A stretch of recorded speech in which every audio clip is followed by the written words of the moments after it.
Welcome to my church. We are blessed that you chose to bring the congregation to us this morning. It was just a couple of weeks ago, I happened to be in the memorial before sunrise, standing with a cup of coffee, and I invite you all to do the same one morning, because it was in that stillness of the early hours that the memorial breathes. It was in that stillness until the ducks passed overhead, and I heard the waterfalls in the distance, and I just stood in awe of what a community had created, because this is the reflection of our community. I was out the other morning, and I encountered a young woman who was visiting the memorial for the first time, and she was standing here weeping. She had just read one of the quotes, and it grabbed her. And I share, "Here, root yourselves beside me. I am that tree planted by the river, which will not be moved. I, the rock. I, the river. I, the tree. I am yours. Your passages have been paid. Lift up your faces. You have a piercing need.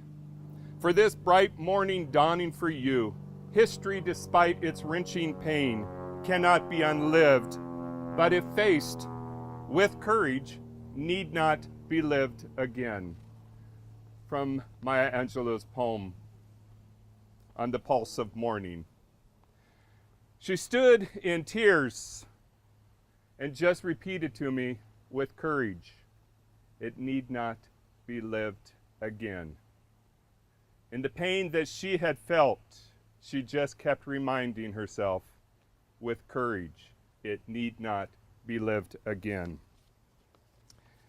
There is a passage that I had found in one of his sermons. Martin Luther King said, "I'm concerned about a better world. I'm concerned about justice. I'm concerned about brotherhood. I'm concerned about truth." And when one is concerned about that, he can never advocate violence.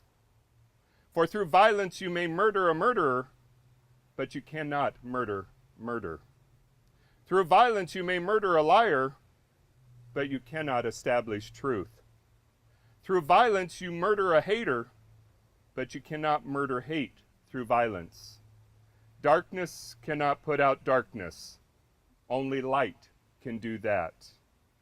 In another text he added, "But I know somehow that only when it is dark enough can you see the stars." That's what we find in the memorial, the stars that enter our lives. Last year, under the cover of dark, when hate walked in the memorial, it left its mark with words that were both racist and anti-Semitic. And it was the first time in our history that hate had reared its head in such a form in this place. The news broke locally, went nationally, went international. When a national reporter called me, so her first question she asked, "So is this who and what Boise is?" And that hurt. She wanted to take us back to the Aryan compound in North Idaho in the late 70s and 80s. She wanted to remind us of a time period when Idaho was known more as a haven for hate than for our potatoes, and that hurt. The best I could think of at the moment, I responded to her. I said, "Do not judge us by the act of an individual or individuals. Listen to how a community responds." And how did our community respond? Who were the stars that showed up in our darkness? Well, the newspaper had printed how much the damage had cost, damage that as a small nonprofit we would have to fund. Because the city did not build this memorial. The state did not build this. A community built this memorial. And the reporter had printed the cost, and the next day 2 families walked in and handed us checks to cover the cost. And well, that meant so much to us.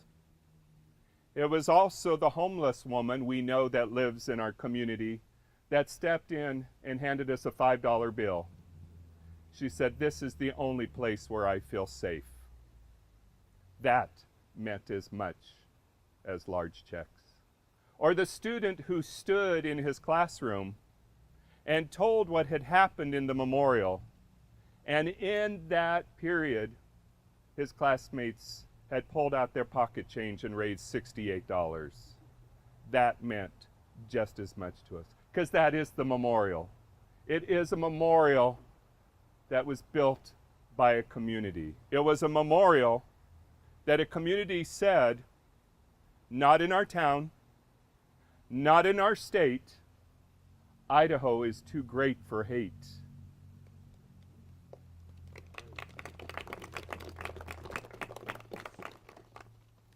Rather than shout in the darkness, our community confronted hate with hope.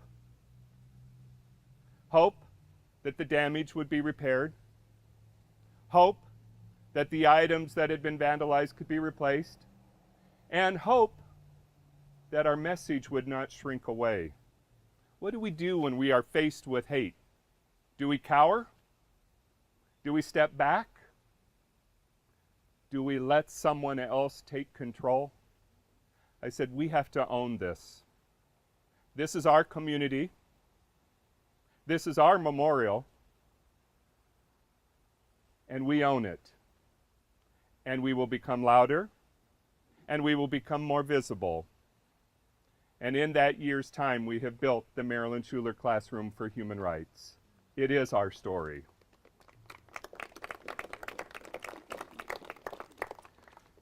During those several nights of tagging, as the violence and the vandalism had occurred night after night for 4 straight evenings, I received a post from a young man that lives in our community, and he said, "I feel like I need to come down and stand next to Anne Frank. I need to protect her." He wanted to stand at the statue behind me and make sure that Anne was safe. She's still hiding today. Anne is still hiding in our LGBTQ community. Anne is hiding in our Muslim community. She is hiding in the refugees that by the millions are fleeing persecution. She is hiding in children who have been separated from their parents, housed in cages along our southern borders. Anne is hiding. The young man wanted to stand with her here, but would she still feel safe? Someone had pointed out to us after we did the ribbon cutting opening the Marilyn Schuler Classroom that in our first 15 years of the history, the statue of Anne stood at the end or the edge of the memorial. The memorial went from here over to the quote circles. She was at the side. But now the image, with the addition of the classroom, the memorial stands around Anne. The memorial has put its arms around Anne. Isn't that how we begin to come out of hiding? When those that are in hiding feel it is safe enough because a community will embrace them, when a community will stand with them, when a community will wrap them in their arms and say, "You are safe, you belong here, and we are with you." One of our visionary founders of the memorial, some of you know her well, Nancy Taylor, on the day after the ribbon cutting or the opening of the memorial, was printed in the Statesman. In the memorial, the bookcase behind the bronze of Anne Frank is ajar. The doorway to the annex is an open door for us to make and share a better future for all. That's how we put our arms around Anne. That she does in fact feel safe. Oftentimes, and I tease our mayor upon occasion or put in a jab when I can, because we have those that would like to proclaim that Boise is a welcoming city. We have those that wanted to start a movement that we are a compassionate city.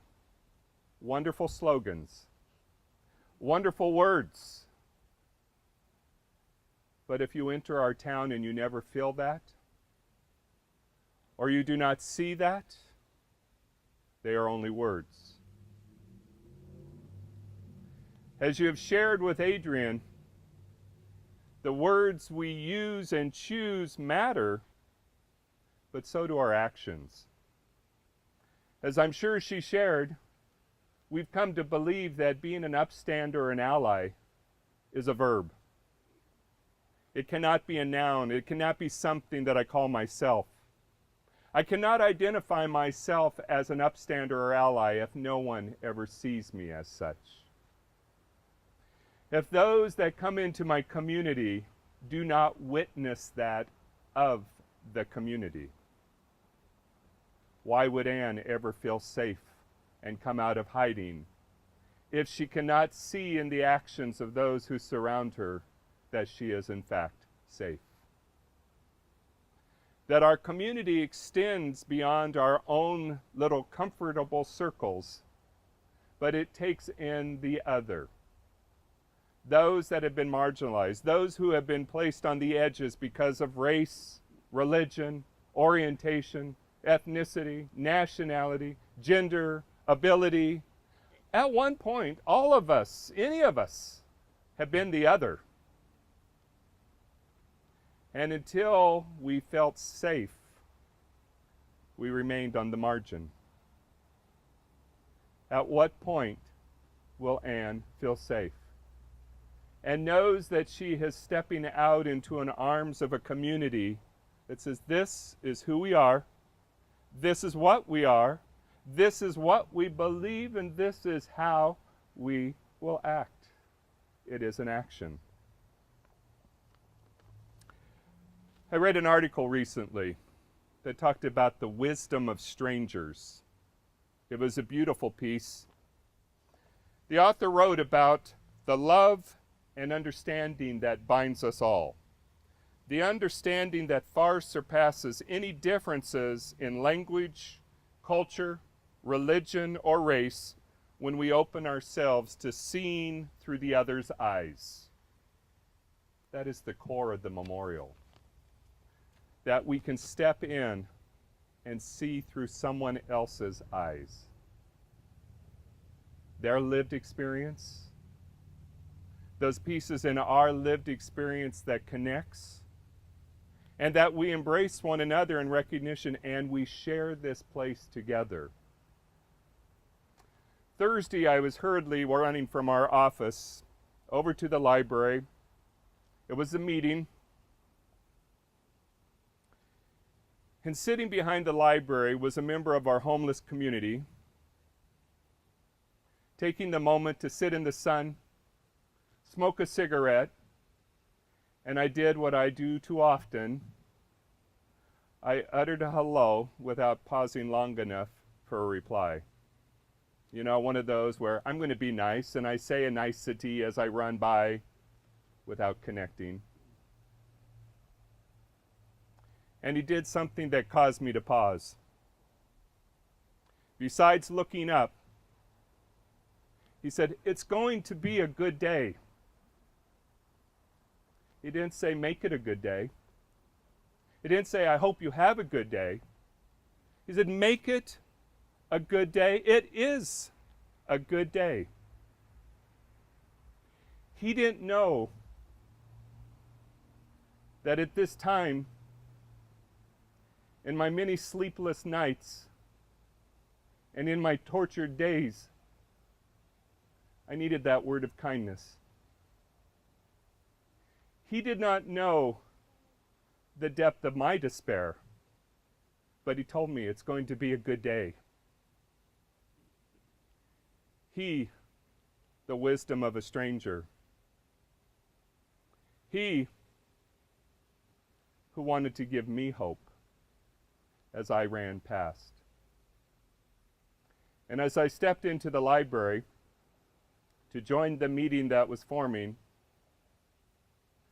a woman that I've known for years called me out, And she said, Dan, I just need to give you a hug. She didn't know that I needed a hug. That's my community. A community of strangers and friends.